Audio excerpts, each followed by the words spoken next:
Hello students, welcome to all of you on chemistry insights. तो आज आप लोग के लिए सरफेस केमिस्ट्री का लेक्चर नंबर 2 लेकर के आया हूँ। यहाँ पे देखिएगा आप लोग कि कैसे हम लोग थर्मोडायनेमिकली क्या करेंगे, अप्रोच देखेंगे कि कैसे आपका थर्मोडायनेमिकली आपका क्या होता है, अफेक्ट होता है यहाँ पे सरफेस मीन्स आपका सरफेस पे जो एडजॉर्प्शन होता है उस पर। ठीक है, चलिए स्टार्ट करते हैं। देखिएगा आपका थर्मोडायनेमिक अप्रोच फॉर एडजॉर्प्शन। इसमें देखिएगा तो सबसे पहले ये आपका क्या है, एक सब्सटेंस है जिसको हम लोग बोल सकते हैं एडजॉर्बेंट। आप लोगों को पता है इस समय तो किसी तरह का कोई दिक्कत नहीं होगा कि एडजॉर्बेंट एंड एडजॉर्बेट क्या होता है। एडजॉर्बेंट देखिए, ये एडजॉर्बेंट क्या होता है जी, ऐसा सरफेस जिस पे आकर के क्या होता है आपका वो एडजॉर्बेंट मॉलिक्यूल्स मीन्स आपका मॉलिक्यूल्स आकर के चिपकता है, ठीक है, एडजॉर्ब होता है, उसको क्या कहते हैं जी हम लोग एडजॉर्बेंट। ठीक है, मीन्स आपका क्या होगा, जिस सरफेस पे एडजॉर्प्शन प्रोसेस अकर करता है उसको क्या बोलते हैं जी, एडजॉर्बेंट। ठीक है, बात समझ आ रही है ना। अब यहाँ पे देखिए तो क्या होगा कि आपका जैसे ये आपका सरफेस है, ठीक है, एंड ये आपका क्या है, गैस मॉलिक्यूल्स है, मान लीजिए गैस मॉलिक्यूल्स है। ठीक है, वैसे आपका सॉलिड मॉलिक्यूल एंड लिक्विड भी आपका आकर के क्या होता है, एडजॉर्ब होता है। अब सोचिए ये सब आकर के क्या हो रहा है आपका, इस पे एडजॉर्ब हो रहा है ना। ये आपका क्या होगा जी, आकर के क्या हो रहा है आपका एडजॉर्ब हो रहा है। ठीक, टेम्परेचर पे कैसे डिपेंड करेगा। ठीक है, ये आपका क्या होगा, यहाँ पे डेल्टा एच का वैल्यू क्या होगा, डेल्टा एस का वैल्यू क्या होगा, इन सब बात पे हम लोग क्या करेंगे जी, स्टडी करेंगे। ठीक है, तो सबसे पहले देखिए तो आपका क्या होगा, इस प्रोसेस में क्या होता है आपका, इस प्रोसेस में आप देखेंगे कि जब आपका क्या होगा जी, जब आपका इस पे मॉलिक्यूल्स एडजॉर्ब नहीं होगा तो वो आपस में आपका फ्रीली मूव कर रहा होगा। ठीक है, फ्रीली मतलब बिल्कुल आपका क्या होगा, रैंडमली आपका मूव करता रहेगा। एकदम बात समझ रहे हैं ना। मॉलिक्यूल जो भी जैसे सॉलिड मतलब डस्ट की हम लोग बात कर लेते हैं, तो डस्ट क्या होता है, बेंच पर चिपकने से पहले आराम से ट्रैवल कर रहा होता है जी, ट्रैवल कर रहा होता है। तो ट्रैवल कर रहा होता है तो उसके पास कौन सा एनर्जी होता है जी, सॉरी उसके पास क्या होता है, एंट्रोपी होता है। क्योंकि मूवमेंट को, रैंडमनेस को क्या कहते हैं जी, डिग्री ऑफ रैंडमनेस या फिर डिसऑर्डरनेस को क्या कहते हैं, एंट्रोपी कहते हैं। तो उसके एडजॉर्ब होने से पहले उसके पास कुछ ना कुछ क्या रहा आपका, एंट्रोपी रहा होगा। और जब आपका एडजॉर्ब हो गया तो वहाँ पे उसका मूवमेंट तो ख़त्म, डिक्रीज। अब तो आ करके रेस्ट में रुक गया, तो रेस्ट में रुक गया तो वहाँ पे हम बात करेंगे चेंज इन एंट्रोपी की बात करेंगे। तो पहले क्या था, ज़्यादा था, अरे पहले मूव कर रहा था तो उसके पास एंट्रोपी था, बट आपका जैसे एडजॉर्ब हो गया तो उसके पास तो एंट्रोपी खत्म है ना, उसके पास आपका क्या एंट्रोपी खत्म। तो इसका मतलब आपका क्या होगा जी, यहाँ पे चेंज इन एंट्रोपी की जो बात करेंगे तो वो क्या होगा आपका जी, निगेटिव में होगा। मीन्स डेल्टा एस का जो बात करेंगे वो आपका क्या होगा जी, निगेटिव में होगा। क्योंकि फाइनल आपका क्या हो चुका है, जीरो हो चुका है, फाइनल एंट्रोपी जीरो हो चुका है आपका चिपकने के बाद। एंड आपका क्या था, पहले क्या था, उसके पास कुछ ना कुछ एंट्रोपी था, तो क्या होता है डेल्टा, अरे डेल्टा इज इक्वल टू क्या लिखेंगे हम लोग, S final minus S initial. ये आपका फाइनली जीरो हो चुका है और ये आपका क्या है, कुछ ना कुछ था तो क्या बचा आपका, माइनस एस इनिशियली ना, और एस में एंट्रोपी मतलब निगेटिव में बचा। तो ओवरऑल आप बोल सकते हैं यहाँ पे कि आपका क्या होगा जी, डेल्टा एस जो होगा वो आपका क्या होगा, निगेटिव होगा। फिर चलिए हम लोग डेल्टा एच की बात करते हैं। डेल्टा एच की बात करते हैं तो जब भी आपका क्या होता है, डिक्रीज इन एनर्जी होता है, डिक्रीज इन एनर्जी, यहाँ पे हमेशा याद रखिएगा कि क्या होता है आपका, वहाँ पे हमेशा इवोल्यूशन ऑफ हीट होता है। ठीक है, मीन्स आपका वहाँ पे एनर्जी रिलीज होगा। आपको क्या है, आपको बता चुके हैं कि यहाँ पे आपका क्या होता है, जो भी आपका मॉलिक्यूल्स है वो इसके सरफेस पे आकर के क्या होता है आपका, चिपकता है। ठीक है, मीन्स आपका आकर के एडजॉर्ब होगा, तो एडजॉर्ब होगा जी आपका, तो यहाँ पे एक आपका एक बॉन्ड डेवलप होता है। ठीक है, जिसके बारे में हम लोग बाद में चर्चा करेंगे, फिजिक्स ऑप्शन एंड केमिक्स ऑप्शन में हम लोग चर्चा करेंगे किस तरह का बॉन्ड डेवलप होता है। तो आपका क्या होता है, ये एडजॉर्बेट एंड एडजॉर्बेंट, इस दोनों आपका मॉलिक्यूल्स के बीच में क्या होता है, आपका बॉन्ड एक डेवलप होता है और आपका क्या करता है, यहाँ से आपका एनर्जी जो होगा इसका वो डिक्रीज कर जाएगा। कि पहले आपका बिल्कुल मूव कर रहा था, अब आपका क्या होगा, आकर के इससे बाउंडेड हो जाएगा। ठीक है, तो यहाँ पे एनर्जी आपका ओवरऑल क्या करता है जी, आपका डिक्रीज करता है। तो एनर्जी डिक्रीज होगा मीन्स वो आपका क्या होगा जी, डेल्टा एच आपका क्या होगा जी, निगेटिव होगा। जहाँ कहीं भी डिक्रीज इन एनर्जी वाली बात होगी तो क्या होता है, जब का डेल्टा एच का लो निगेटिव, मीन्स आपका ओवरऑल यहाँ से आपका क्या होगा जी, हीट रिलीज होता है। मतलब आपका ये जो होता है ना वो आपका हमेशा एक्सोथर्मिक प्रोसेस होता है, याद रखिएगा। एडजॉर्प्शन जो होता है आपका हमेशा क्या होता है जी, एक्सोथर्मिक प्रोसेस होता है, इसलिए डेल्टा एच का वैल्यू भी क्या आपका होगा, निगेटिव होगा। चलिए अब देखिए तो हम लोग बात करते हैं, अब डेल्टा जी पे बात करते हैं। डेल्टा जी इक्वल टू, याद होगा आप लोग को, याद है ना ये, अरे थर्मोडायनेमिक इक्वेशन से डेल्टा जी इक्वल टू क्या होता है, जब का delta H minus T delta S. ये डेल्टा जी क्या होता है जी, गिव्स फ्री एनर्जी, ठीक है। ये आपका क्या होता है जी, गिव्स फ्री एनर्जी, ठीक। डेल्टा एच आपको पता है ना, डेल्टा एच आपको पता है, चेंज इन इंथैल्पी इसको बोलते हैं हम लोग। ये आपका क्या हुआ जी, आपका चेंज इन इंथैल्पी, ठीक है। एंड ये आपका क्या है जी, ये क्या है, चेंज इन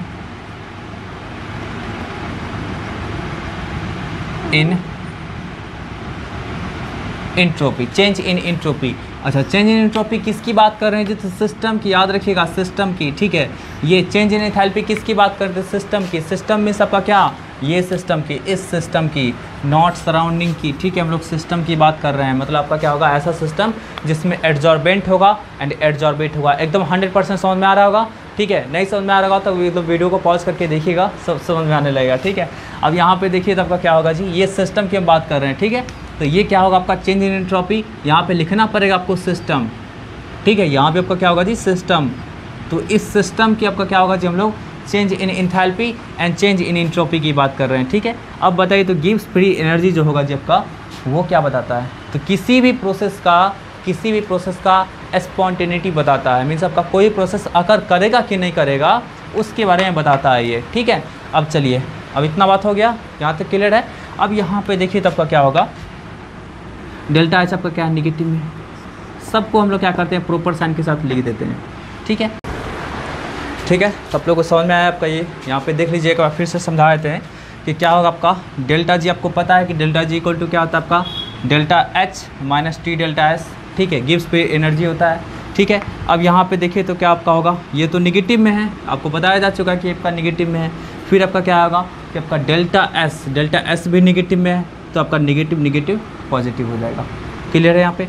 तो अब सोचिए इसके बारे में, सोचिए अब डेल्टा जी आपका होता क्या है। चलिए मैं इस डायग्राम को मिटा देता हूँ, फिर आपको समझाता हूँ, ठीक है, इसके बारे में पूरा।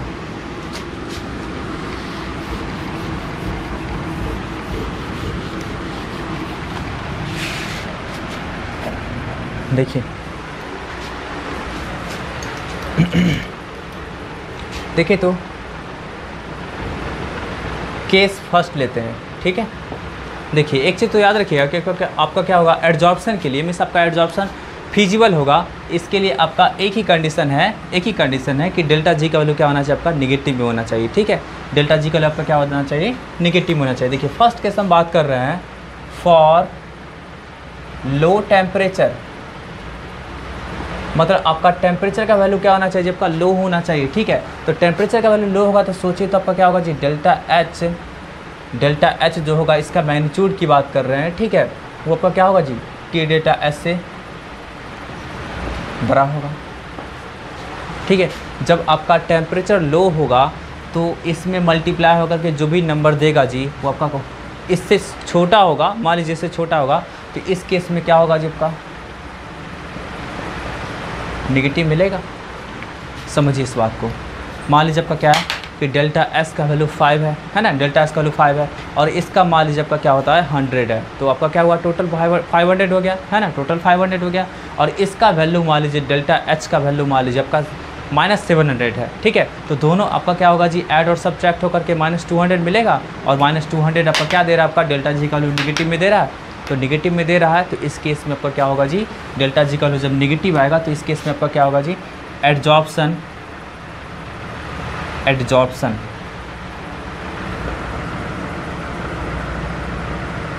इज स्पॉन्टेनियस, ठीक है। एड्जॉर्प्शन जो आपका होगा जी स्पॉन्टेनियस कहने का सेंस होता है क्या, कि ऐसा प्रोसेस जो आपका क्या होगा जी, जो गिवन कंडीशन होगा ना उस पर खुद ब खुद आपका क्या होगा, होना स्टार्ट हो जाएगा। स्पॉन्टेनियस का होता है, ये मत समझिएगा कि बिल्कुल फास्टर होगा, ऐसा कुछ नहीं, ठीक है। स्पॉन्टेनियस कहने का सेंस होता है कि आपका ऐसा रिएक्शन जो आपका क्या होगा जी, जो भी गिवन सर्टेन कंडीशन होगा दिया हुआ, उस पर आपका क्या होगा जी, खुद ब खुद आपका क्या होगा, स्टार्ट हो जाएगा, वो खुद ब खुद आपका डन होने लगेगा। तो इस कंडीशन में आपका क्या होगा जी, केस फर्स्ट में आपका क्या होगा, जब लो टेम्परेचर रहेगा तो उस टाइम आपका क्या होगा जी, ये प्रोसेस जो होगा आपका वो ईजिली डन हो जाएगा, ठीक है, ईजिली डन हो जाएगा। चलिए अब हम लोग बात करते हैं, केस 2 की बात कर रहे हैं, केस 2 की बात कर रहे हैं। देखिए if if temperature is high, temperature मान लीजिए हाई होता है, ठीक है, तो आपका क्या होगा जी, डेल्टा एच, अरे इतना हाई होना चाहिए कि जिससे कि आपका क्या होगा जी, कि डेल्टा एच का वैल्यू क्या हो जाए आपका, वो छोटा पड़ जाए डेल्टा टी डेल्टा एच से, ठीक है, मैग्नीट्यूड बोल सकते हैं इसका, मैग्नीट्यूड जो आपका होगा जी वो टी डेल्टा एच से क्या हो जाए जब आपका छोटा पड़ जाए, किससे, किसका, इसका, मतलब आपका क्या होगा कि ये जो आपका निगेटिव वैल्यू है वो आपका क्या होगा, इसके मैग्नीट्यूड से छोटा हो जाएगा। एग्जांपल में समझिए कि मान लीजिए टी टेम्परेचर को हम लोग क्या किए, 200 ले लिए हैं, ठीक है, 200 केल्विन में, मान लीजिए 200 केल्विन में ले लिए हैं, और आपका ये कितना था, पहले कितना लिए थे जी हम लोग, कितना लिए थे हम लोग 5, या कुछ भी मान लीजिए ना, पहले का बात छोड़िए, अभी मान लीजिए कुछ याद नहीं है, पता नहीं कितना पहले लिए थे, ठीक है, ये मान लीजिए आपका क्या है 300 मान लीजिए ले लिए केल्विन को, ठीक है, टेम्परेचर को, और ये मान लीजिए आपका क्या था जी 200 था, तो ओवरऑल मल्टीप्लाई करेंगे तो कितना आपका हो जाएगा जी, 300 और 200 को मल्टीप्लाई करेंगे तो कितना आपका हो जाएगा 60,000, ठीक है, और ये मान लीजिए आपका क्या था -5,000 ही था, तो आपको ओवरऑल आपका क्या मिल रहा है, आपका +1000 मिल रहा है ना, मीन्स आपको पॉजिटिव मिला है ना, तो पॉजिटिव में मिलेगा मीन्स आपका इसका जब मैग्नीट्यूड इससे छोटा होगा तो इस केस में आपका क्या होगा जी, डेल्टा जी का वैल्यू क्या मिलेगा आपका, पॉजिटिव मिलेगा, और ये क्या बताएगा आपका, ये क्या बताएगा कि एड्जॉर्प्शन जो होगा वो नॉन स्पॉन्टेनियस होगा, ठीक है, एड्जॉर्प्शन जो आपका होगा जी, एड्जॉर्प्शन जो होगा आपका, adsorption is non spontaneous, non spontaneous कहने का सेंस होता है कि आपका क्या होगा जी, ये गिवन सर्टेन कंडीशंस पे आपका क्या होगा, नहीं पॉसिबल होगा, ठीक है, नहीं पॉसिबल होगा, आपका खुद ब खुद आपका स्टार्ट नहीं होगा, ठीक है, कोई डाउट है, चलिए ये भी आपको समझ में आ गया। अब चलिए थर्ड केस की आपको बात बता देते हैं, देखिएगा आप लोग एकदम ध्यान से, थर्ड केस की बात बता देते हैं आप लोग एकदम ध्यान से देखिएगा, देखिए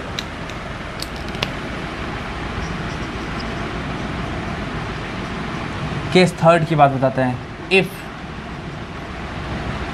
temperature is T equal to delta H by delta S, इसके बराबर होता है, मान लीजिए टेम्परेचर का वैल्यू क्या होता है आपका, delta H by delta S, इसके बराबर होता है, ठीक है, एकदम समझ में आ रहा है ना आपका, इसके बराबर होता है, तो इस केस में आपका क्या होगा जी, बोल सकते हैं ना T delta S equal to delta H, ऐसा बोल सकते हैं, ठीक है, मतलब का क्या होगा, ये वाला वैल्यू एंड ये वाला वैल्यू इक्वल होगा, तो इसका मतलब का क्या होगा जी, डेल्टा जी का वैल्यू जो होता है minus delta H plus T delta S, जब दोनों इक्वल होगा तो क्या होगा आपका, और इसका मैग्नीट्यूड भी सेम, दोनों का मैग्नीट्यूड आपका क्या है, इक्वल है, लेकिन साइन तो अपोजिट है ना, तो इस केस में आपका क्या होगा जी, इस केस में क्या आपका होगा, डेल्टा जी का वैल्यू 0 हो जाएगा, और ये केस क्या बताएगा जी, तो ये केस बताएगा इक्विलिब्रियम स्टेज को,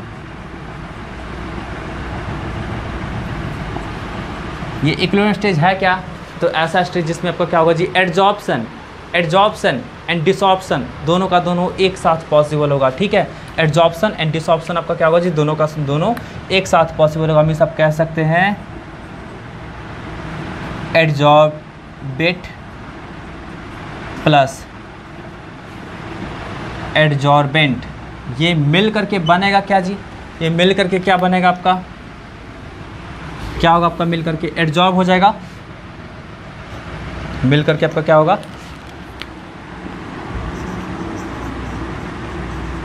एड्जॉर्ब होगा, और फिर वो जो एड्जॉर्ब जो आपका होगा जी, वो आपका फिर से टूट करके किस में कन्वर्ट होगा जी, आपका किस में कन्वर्ट हो जाएगा आपका जी, एड्जॉर्बेट एंड एड्जॉर्बेंट, बात समझ आ रही है ना, ये इस पे आकर के चिपक जाएगा और बन गया आपका ये एड्जॉर्ब हो गया, और फिर आपका क्या होगा, ये फिर से डिकम्पोज होकर के पहले जैसा हो जाएगा, मतलब आपका आकर के चिपका और फिर आपका हट जाएगा, बात समझ में आ रही है ना, मतलब आपका क्या होगा जी, ये आपका क्या होगा, ये आपका इक्विलिब्रियम स्टेज में आ जाएगा, ठीक है, कोई डाउट है, चलिए तो यही आपका था थर्मोडायनामिक अप्रोच फॉर एड्जॉर्प्शन, ठीक है। अब चलिए इसमें क्वेश्चन पे हम लोग चलते हैं,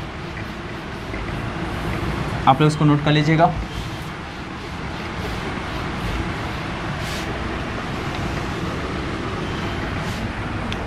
देखिए आप लोग क्वेश्चन नोट करिएगा।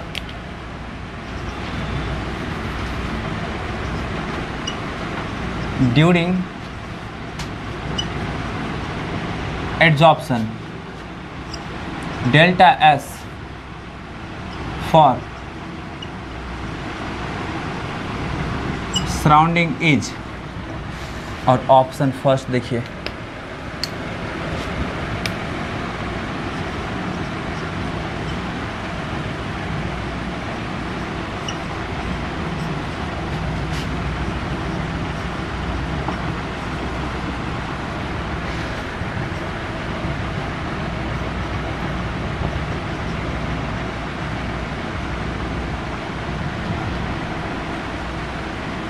देखिए एड्जॉर्प्शन प्रोसेस में आपका डेल्टा एस फॉर सराउंडिंग क्या होता है, means change in entropy for surrounding आपका क्या होता है। तो आपसे पूछा जाता है क्या आप जवाब देंगे, क्या आंसर देंगे जी?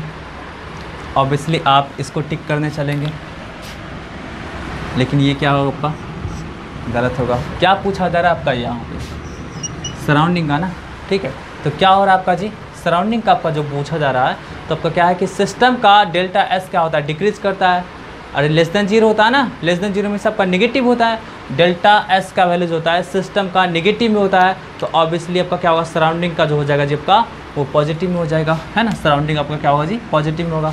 क्यों सराउंडिंग का पॉजिटिव में होगा, क्योंकि क्या हो रहा है आपका जी, इस सिस्टम से आपका हीट एनर्जी रिलीज हो रहा है। आपको बताया जा चुका है कि ये जो आपका एड्जॉर्प्शन प्रोसेस है ये क्या है जी, आपका एक्सोथर्मिक प्रोसेस होता है ना, एक्सोथर्मिक प्रोसेस होता है। तो सिस्टम से आपका क्या है, हीट एनर्जी रिलीज हो रहा है, ठीक है, बाहर आपका क्या हो रहा है, रिलीज हो रहा है। तो वो हीट एनर्जी क्या करता है जी, आपका हीट एनर्जी क्या करता है, एंट्रोपी को इंक्रीज कराने का काम करता है, ठीक है। तो यहाँ पे लिख सकते हैं, यहाँ पे लिख सकते हैं आप, इसके एक्सप्लेनेशन में लिख सकते हैं, since delta H equal to negative, that is heat energy released in the surrounding from the system, which increases the entropy of the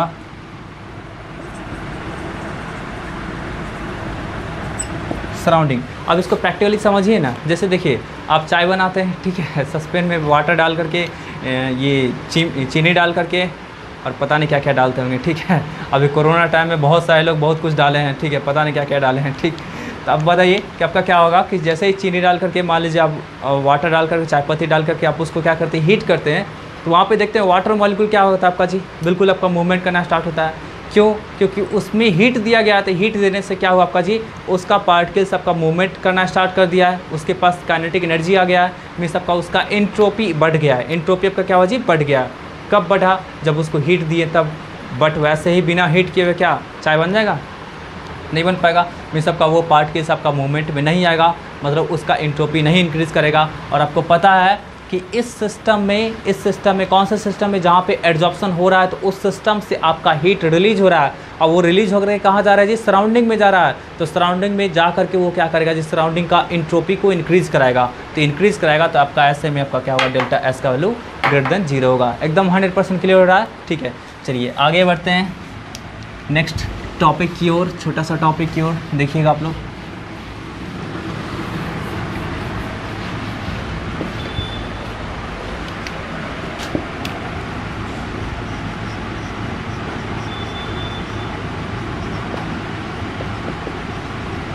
physical adsorption and chemical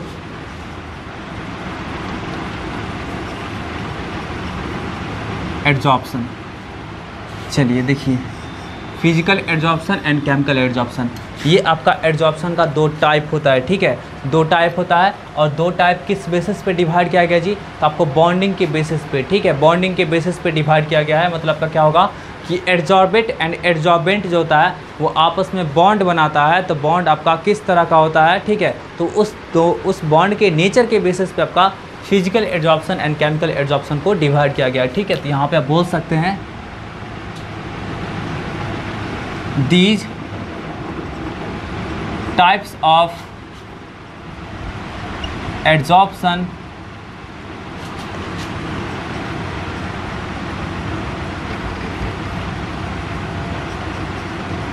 classified on the basis of nature of bond between adsorbate molecules and adsorbent molecules, ठीक है। Adsorbent molecule and adsorbent molecules के बीच आपका क्या होता है, bond का क्या nature होता है, उस बेसिस पे आपका ये डिवाइड किया गया physical adsorption and chemical adsorption. चलिए, फिजिकल एडजॉर्प्शन का ही दूसरा नाम है, इसी का दूसरा नाम है आपका, इसका दूसरा नाम है आपका फिजिसॉर्प्शन। फिजिसॉर्प्शन, ठीक है, इसी का दूसरा नाम का क्या है जी, फिजिसॉर्प्शन। एंड इसी का दूसरा नाम आपका क्या है जी, केमिसॉर्प्शन, ठीक है, या फिर इसी को बोलते हैं हम लोग जी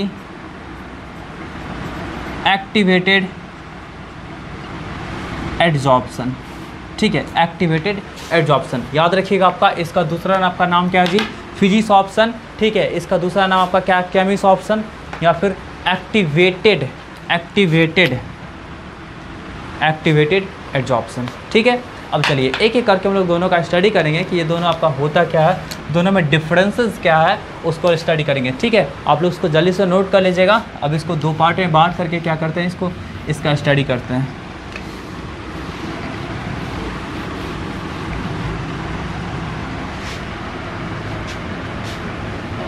देखिए, दो पार्ट इसको क्लासीफाई कर रहे हैं एंड एक एक करके कंपेयर करेंगे। देखिए ये क्या होता है आपका, ये फिजिकल एडजॉर्प्शन क्या होता है, तो आपका ऐसा एडजॉर्प्शन प्रोसेस जिसमें क्या होता है आपका जी, adsorbent molecules and adsorbent molecules के बीच में आपका क्या होता है, weak van der Waals force of attraction होता है, ठीक है। तो उसको क्या कहते हैं जी, फिजिसॉर्प्शन कहते हैं। तो यहाँ पे बोल सकते हैं आपका, in this case weak van der Waals force of attraction acting between adsorbent and adsorbent molecules, ठीक है। मीन्स आपका इस केस में क्या होता है, जब आपका weak van der Waals force of attraction होता है, इसको मैं अंडरलाइन कर देता हूँ, इसको एकदम याद रखिएगा आप लोग, एकदम याद रखिएगा। पूरी दुनिया में सबसे ज़्यादा वीकेस्ट फोर्स ऑफ अट्रैक्शन होता है ना, वो आपका कौन सा फोर्स होता है, जब का वॉन डेर वाल फोर्स, ठीक है। वॉन डेर वाल फोर्स आपका सबसे वीकेस्ट फोर्स, बट आपका इतना भी वीकेस्ट नहीं होता है कि आप इसके इफेक्ट को नलीफाई कर सकते हैं खुद के इफेक्ट से, ठीक है। एकदम बात समझ आ रही ना। चलिए ये आपका हो गया। नेक्स्ट आपका देखिएगा, इसमें देखिएगा, इन दिस केस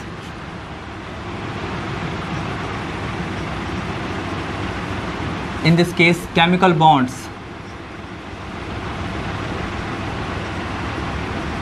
bonds यहाँ पे bonds exist in between adsorbent and adsorbent molecules, ठीक है। यहाँ पे देखिए केमिकल बॉन्ड्स, क्या कहने का सेंस आपका हो गया कि यहाँ पे आपका क्या होगा जी, दोनों तरीके की बात हो सकती है। कोवेलेंट बॉन्डिंग भी हो सकता है या फिर आयनिक बॉन्डिंग भी हो सकता है। तो यहाँ पे मैं लिख दे रहा हूँ, आपका याद रखिएगा इस चीज़ को, मे बी कोवेलेंट बॉन्ड और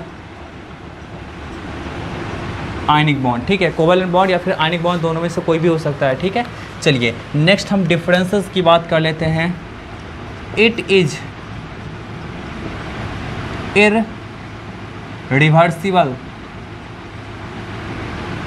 रिवर्सिबल इन नेचर। ये आपका क्या होता है, रिवर्सिबल होता है। मीन्स आपका एक बार हो जाने के बाद आपका क्या होगा, फिर से आपका हो सकता है, ठीक है। वही आपका हटेगा, फिर से आपका क्या हो सकता है, जुड़ सकता है। मतलब आपका क्या होगा, ये फिजिसॉर्प्शन होता है ना, हमेशा आपका क्या होता है, रिवर्सिबल ही होता है, ठीक है। लेकिन आपका क्या होगा जी,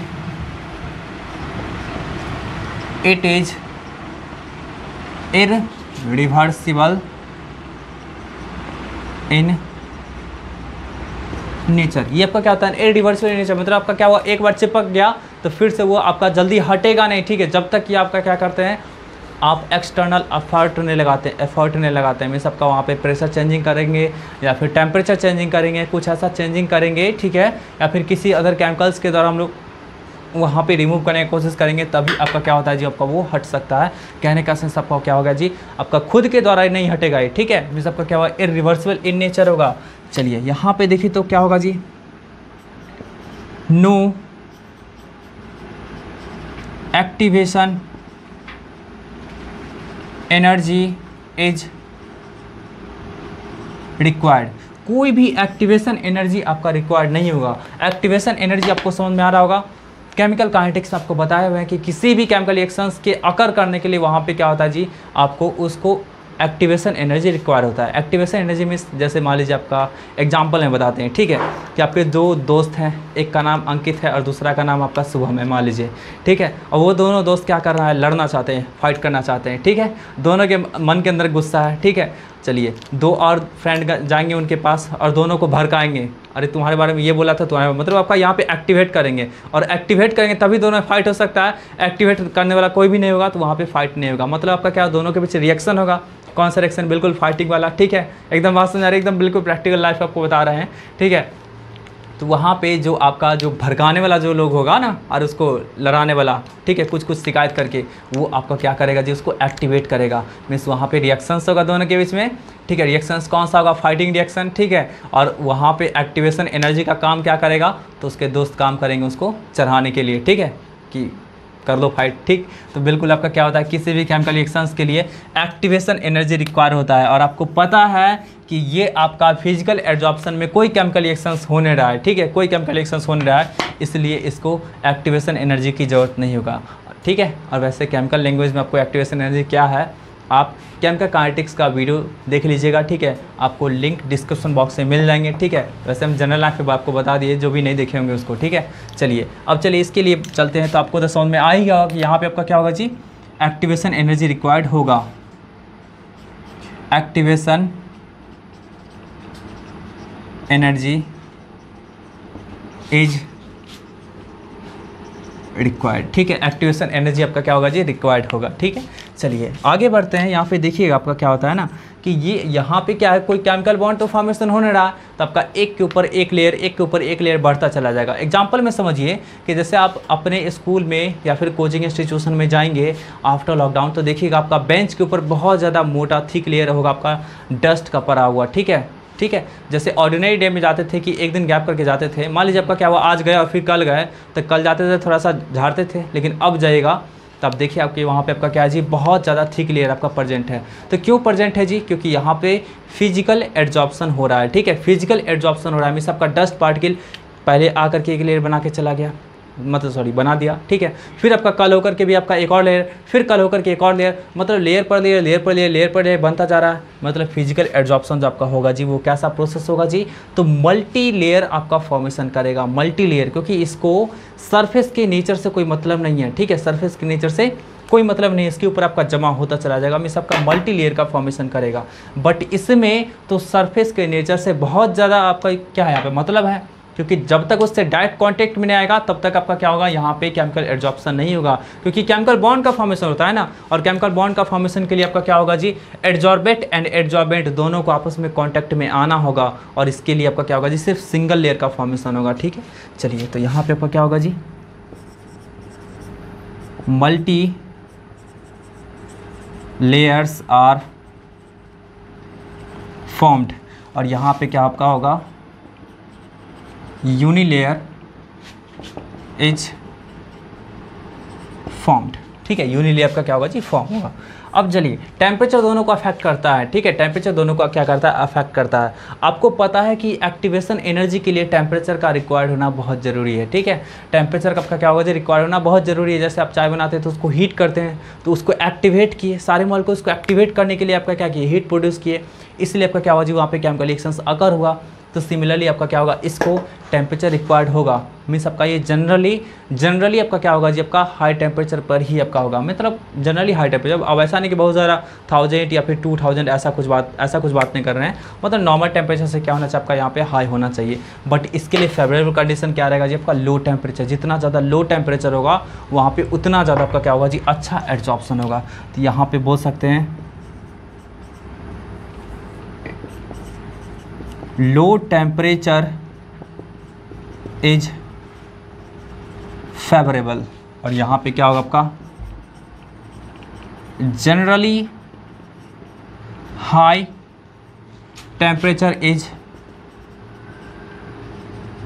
फेवरेबल, ठीक है। जनरली आपका क्या होगा जी, हाई टेम्परेचर फेवरेबल होगा, ठीक है। और चलिए इसका लास्ट पॉइंट आप लोग देख लीजिएगा कि ये जो होता है ना आपका, ये स्पेसिफिक इन नेचर नहीं होता है। स्पेसिफिक इन नेचर कहने का सेंस है कि इसके लिए दो स्पेशल टाइप का आपका एडजॉर्बेट या फिर एडजॉर्बेंट का रिक्वायर होना ज़रूरी नहीं है, ठीक है। बट इसके लिए रिक्वायर होना ज़रूरी है क्योंकि यहाँ पे तो केमिकल बॉन्ड का फॉर्मेशन हो रहा है और केमिकल बॉन्ड का फॉर्मेशन उस दोनों के नेचर पे डिपेंड करता है, ठीक है। मीन्स आपका एडजॉर्बेट एंड एडजॉर्बेंट दोनों के नेचर पे डिपेंड करता है केमिकल बॉन्ड का फॉर्मेशन, ठीक है। अब सोचिए कि हम बात करेंगे हीलियम का रिएक्शन सोडियम के साथ, तो क्या हो सकता है? नहीं हो सकता है, क्योंकि यहाँ पे आपका क्या है कि हीलियम नॉन रिएक्शनेबल गैस है ना, एंड सोडियम तो रिएक्शनेबल है, तो दोनों के नेचर पे डिपेंड किया कि नहीं। तो केमिकल रिएक्शन के लिए क्या होता है आपका, नेचर ऑफ रिएक्टेंट पे डिपेंड करता है। तो यहाँ बिल्कुल आपका क्या होगा जी, वही बात आपका होगा कि यहाँ पे आपका क्या होगा जी, नेचर पे डिपेंड करता है, इसलिए स्पेसिफिक होगा। जरूरी नहीं कि सारे सरफेस पे जाकर के सारा का सारा एडजॉर्बेट जाकर के चिपक जाए। बात समझ आ रही ना, सारे सरफेस पे ऑल टाइप्स ऑफ सरफेस पे आपका क्या होगा जी, ऑल टाइप्स ऑफ एडजॉर्बेट जाकर के आपका एडजॉर्ब नहीं हो पाएगा इस केस में, है ना। क्योंकि यहाँ पे तो केमिकल बॉन्ड का फॉर्मेशन हो रहा है, तो केमिकल बॉन्ड का फॉर्मेशन आपका क्या होगा जी, सबके साथ तो हो नहीं सकता है, ठीक है। इसलिए आपका क्या होगा जी, ये स्पेसिफिक होता है, it is specific in nature, but ये क्या होगा जी, इट इज नॉट स्पेसिफिक, ये आपका स्पेसिफिक नहीं होगा, ठीक है। चलिए आगे बढ़ते हैं। इसमें एक और आपको लास्ट पॉइंट बता देते हैं कि जैसे मान लीजिए इसमें आपका क्या है कि डेल्टा एच पी हम लोग इम्प्लाइज कर रहे हैं, आपका एनर्जी रिलीज होता है, ठीक है। नहीं दिख पा रहा है, ठीक है, शायद नहीं दिख पा रहा होगा आप लोग को, ठीक है। मैं इसको मिटा देता हूँ, आप लोग नोट कर चुके होंगे।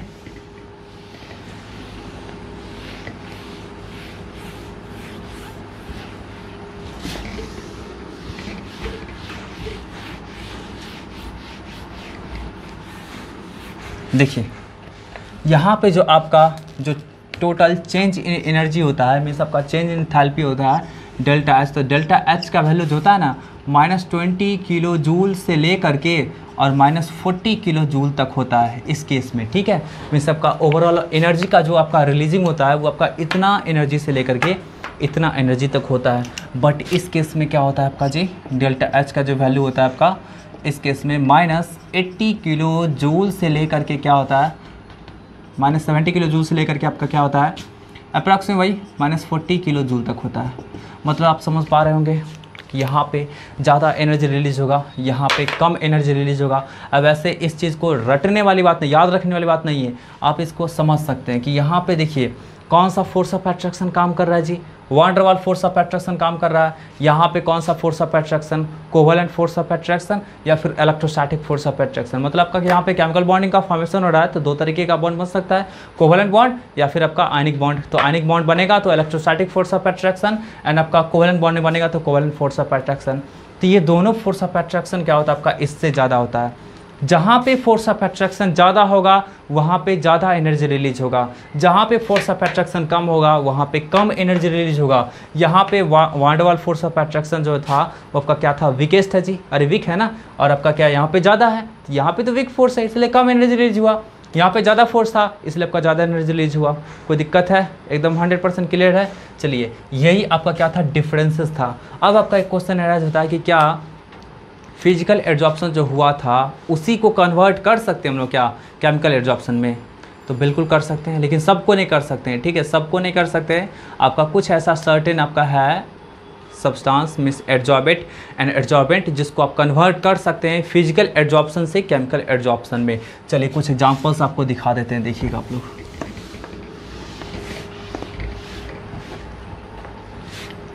देखिएगा N2 is physisorbed on Fe at 83 kelvin. Iron पे नाइट्रोजन गैस जो होगा जी वो फिजिसॉर्ब्ड होगा। फिजिसॉर्ब्ड में तरफ समझ रहे हैं ना, फिजिसॉर्ब्ड, स्पेलिंग सही लिखें, ठीक है, लिख देते हैं यहाँ पे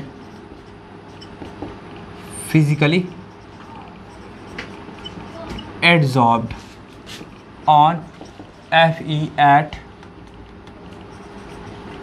83 केल्विन। 83 केल्विन पे आपका फिजिकली एडजॉर्ब था, ठीक है। अब देखिए आपका when temperature increases, temperature increases, then temperature increase कराते हैं तो क्या होगा जी, then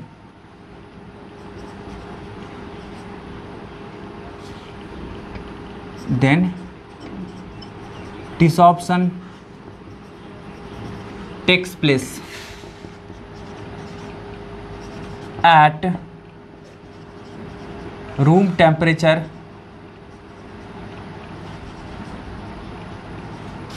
all N2 gas dissolved, ठीक है। मीन्स आपका सारा का सारा आपका क्या होगा जी, वो बिल्कुल आपका हट जाएगा, सारा का सारा नाइट्रोजन गैस आपका क्या होगा जी, आयरन पर से आपका पूरी तरह हट जाएगा, ठीक है। कब जी, रूम टेम्परेचर पे, मतलब का 83 केल्विन, समझ पा रहे हैं ना, 83 केल्विन निगेटिव में होगा आपका, निगेटिव में मतलब आपका सब्ट्रैक्ट कर दीजिए 273 में से, ठीक है, उतना आपका निगेटिव में डिग्री सेंटीग्रेड में होगा, ठीक है। तो आपका क्या होगा, टेम्परेचर बढ़ाएंगे तो आपका क्या डिसॉर्प्शन स्टार्ट हो जाएगा, और डिसॉर्प्शन स्टार्ट होते होते टेम्परेचर और बढ़ाते जाएंगे, तो यदि रूम टेम्परेचर पे आएंगे तो सारा का सारा नाइट्रोजन गैस आपका क्या होगा जी, हट जाएगा। अब देखिए now further increasing temperature up to 773 kelvin N2 gas is chemically adsorbed on Fe। कोई डाउट है आपका, क्या होगा जी, केमिकली एडजॉर्ब होगा आपका Fe पे। यही आपका देख लीजिए कैसे फिजिकल एडजॉर्प्शन से केमिकल एडजॉर्प्शन में कन्वर्ट हो गया, कैसे जी, तो टेम्परेचर बढ़ाने से। मीन्स आपका टेम्परेचर बढ़ाएंगे तो फिजिकल एडजॉर्प्शन से आपका केमिकल एडजॉर्प्शन में आपका क्या हो सकता है, कन्वर्ट हो सकता है। कोई डाउट है तो आप देखिए यहाँ पे वेरिएशंस देख लीजिए ग्राफ का, मतलब इसका यहाँ पे x/m बात कर रहे हैं, मतलब आपका x जो हो गया आपका जी अमाउंट ऑफ एडजॉर्बेट हो गया, एंड आपका क्या हुआ, मास ऑफ एडजॉर्बेट हो गया, ठीक है। यहाँ पे टेम्परेचर की बात करते हैं तो फिजिकल एडजॉर्प्शन के लिए इस तरह का ग्राफ होगा, और आपका क्या होगा जी, केमिकल एडजॉर्प्शन के लिए आपका क्या होगा,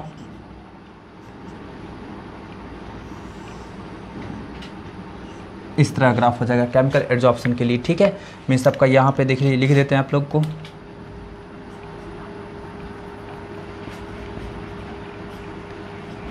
फिजिकल एडजॉर्प्शन, और ये आपका क्या होगा जी, केमिकल एडजॉर्प्शन। इसको हम लोग क्या बोलते हैं जी, x/m जो लिखा हुआ है, तो x/m को बोलते हैं एक्सटेंट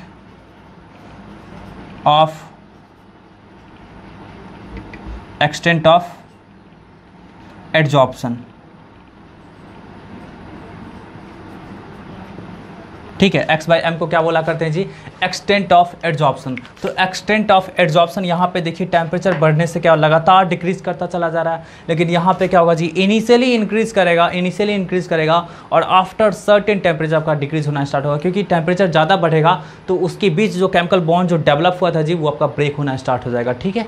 बात क्लियर है ना। यहाँ पे x जो हो गया जी, आपका x जो हो गया, ये मास ऑफ एडजॉर्बेट हो गया, और ये आपका क्या हुआ जी, मास ऑफ एडजॉर्बेंट हुआ। कोई डाउट है तो यही आपका था physical adsorption and chemical adsorption, ठीक है। तो आपका नेक्स्ट वीडियोज रहेगा आपको फैक्टर्स पे कि कौन कौन सा फैक्टर पे डिपेंड करता है आपका एडजॉर्प्शन प्रोसेस, ठीक है। तो यहाँ तक आप लोग को बिल्कुल एकदम समझ में आएगा, आप लोग नोट कर लीजिएगा इसको। फिर बहुत जल्द मिलते हैं नेक्स्ट वीडियो में, तब तक के लिए बाय बाय, टेक केयर।